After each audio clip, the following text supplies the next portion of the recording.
What's up, Tsla family? It's Ray J back with another video, and in this one, I want to break down what's happening with the overall markets. But just notes that I'm not a financial planner, so take nothing I say as financial advice. And also, if you guys can, please check out the Moon link. If you deposit $100, you're guaranteed 5 free stocks. If you deposit $1,000, you're guaranteed 15 in total. Not to mention 8.1% APY. The offer ends in just 4 days, so check it out before they run out. Anyways, for the market, we're gapping up very, very nicely so far. Tesla's approaching the resistance near 262, which if we break, we're looking for 265. SPY is also at all-time highs. We're also seeing ES pumping. The whole market's on fire right now, approaching Jerome Powell's speech. So for those out there who are saying that it's not going to cause much of a move, so far the market's breaking out. We're at new all-time highs for many stocks. We're seeing crazy, crazy volatility so far. And this is as a result of Jerome Powell. So I'm going to be talking more about that in just a second. Just know that today is Thursday, September 26, 2024. The GDP numbers were once again very, very close to expectations.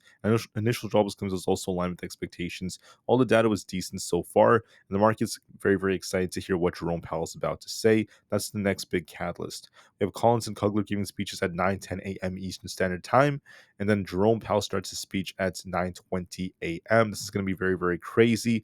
You guys could also see that gold is near a record high as investors are awaiting Jerome Powell's speech.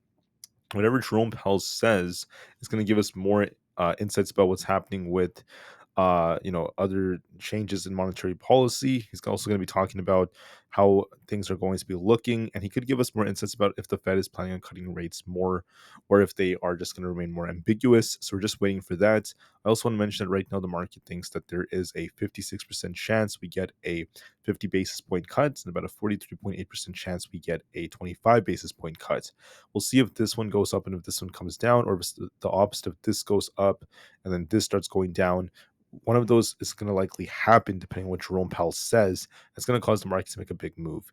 As far as stocks like Tesla goes, I just want to mention that Tesla is once again holding up very well, and Piper Sandler and many of these other analysts are giving some very, very bullish expectations with $300 price targets. So that's good news for Tesla. They're expecting 460,000 deliveries.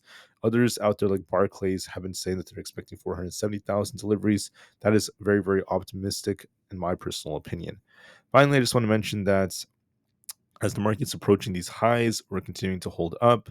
There's been more talk about how Meta has new virtual reality smart glasses. That's another prototype that they're working on. Pretty cool stuff. And besides that, I didn't see anything else that's too crazy on the news. The main thing now is just going to be Jerome Powell and how he affects us. So with Jerome Powell's speech coming up, we will see if this pumps the market even more. Tesla has resistance at 262. If we break that, we're looking for 265, then 267 to 268. We are looking a little bit more bullish. We could push a little bit higher depending on what Jerome Powell says. But my opinion is that we're not just going to pump forever.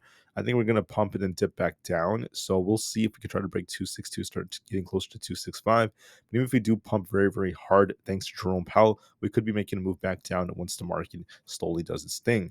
Once again, Powell starts his speech at 9:20 a.m. Eastern Standard Time, 10 minutes before market open, by the way.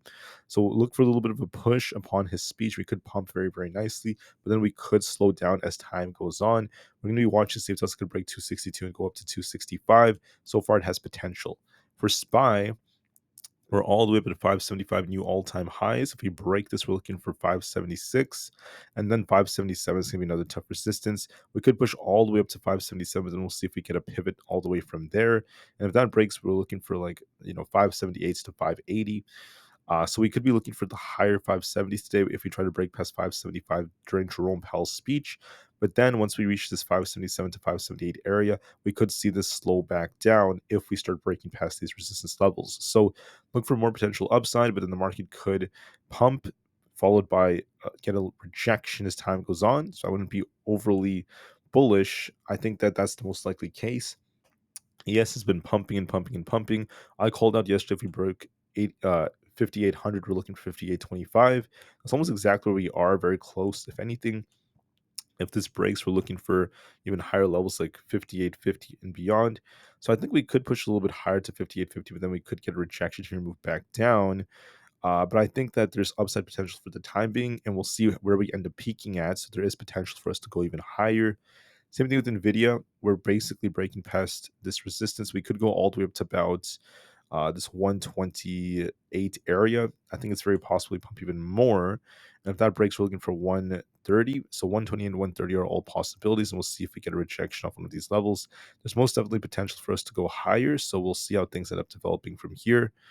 For other factors out there, we have Bitcoin trying to pump right now. We're going to be looking for 65,000 or higher. We'll see how much higher it goes.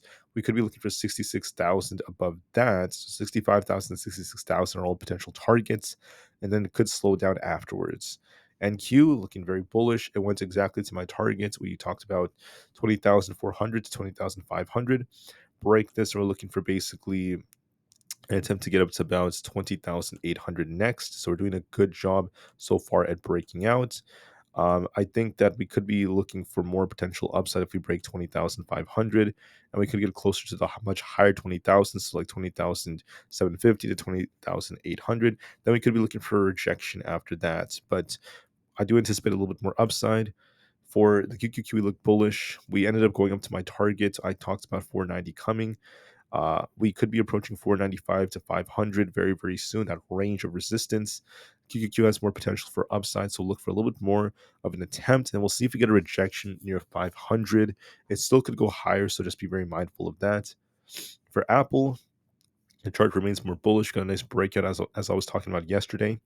We're going to be watching to see if we hold 228. If that holds, we're looking for 230. We'll see if we kind of pump and dump from there. If we lose 228, we're looking for 227.5 and then 226. It looks, excuse me, more bullish, looking for 230 as a target. So far, so good. For the IWM, we look bullish. We're breaking out right now.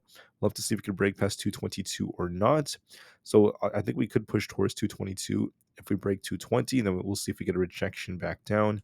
For Amazon, we are looking more bullish. We're looking for 195 as our resistance. If we break this, we're looking for higher levels like 196 before we turn back down.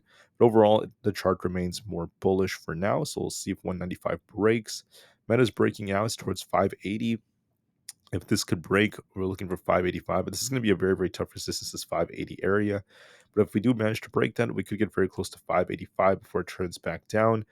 For Microsoft, we look bullish. I talked about how 437 can be coming. That's exactly, almost exactly where we went to. Look for 436 to 437 to be tested. If that breaks, this resistance would take us up to 438 to 440. That's going to be a very, very tough resistance, but we could slow down off that. So I could be looking for a test of these resistance levels, 436.5 and eventually 438.